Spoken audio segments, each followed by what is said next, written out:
আসসালামু আলাইকুম। Abul farming two থেকে আমি মোহাম্মদ আবুল হোসেন। মাশাল্লাহ, আমার এই দেশি মুরগোর বাচ্চানগুলা দেখেন কি সুন্দর। আমি এই বাচ্চানগুলারে আজকে আমি এটাকে ঠোঁট কেটে দিব।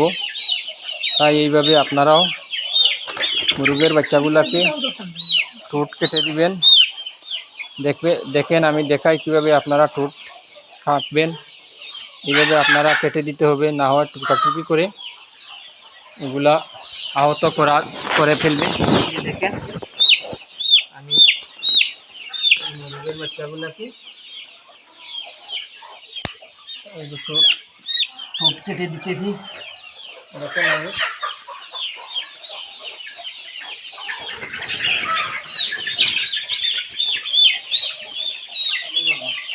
কি সুন্দর বাচ্চাগুলো। এই যে দেখেন ক্যামেরাটা সামনে এই দেখেন টুটের এই যে সামনের অংশটুকু, টুটের সামনের যে অংশ, টুটের এই যে সামনের আগের যে উপরের যে টুট আছে, এই টুটের উপরে সাদা কিছু লম্পা দেখবেন বাইর হয়। ওই লম্পা সাদা যতটুকু পর্যন্ত আছে নিচের টুটোর সমান কেটে ফেলতে হবে, না হয় ওরা টুকরাটুকরি করবে। এভাবে কাটলে আপনাদের মুরগ সুস্থ সবল সুন্দর দেখাবে এবং টুকরাটুকরি করবে না এবং আহত হবে না। তাই খামারে লাভবান হতে পারবেন।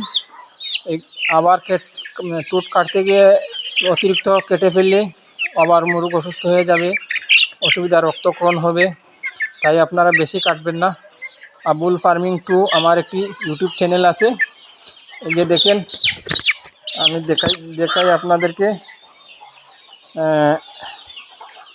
এই যে সাদা টুকরা, এই যে সাদা যেটা, ওইটা আপনারা কেটে দিতে হবে। সামনের এই যে দুইটা টুট আছে, এই যে দেখেন এইটুকু কেটে দিবেন, তাহলে মুরগের সুস্থ থাকবে, ভালো থাকবে। আসসালামু আলাইকুম। আমার ফেসবুক পেজ আবুল ফার্মিং নামে একটা পেজ আছে, আপনারা দেখতে পারেন। আর ইউটিউবে আবুল ফার্মিং টু চ্যানেল আছে। ফেসবুকে যারা দেখতেছেন, ইউটিউবে আবুল ফার্মিং টু নামে সার্চ দিবেন, আপনারা পেয়ে যাবেন। আমার প্রতিদিনের ভিডিও পাওয়ার জন্য আপনারা সাবস্ক্রাইব করে রাখবেন। ইনশাল্লাহ আপনারা লাভবান হবেন। আসসালামু আলাইকুম।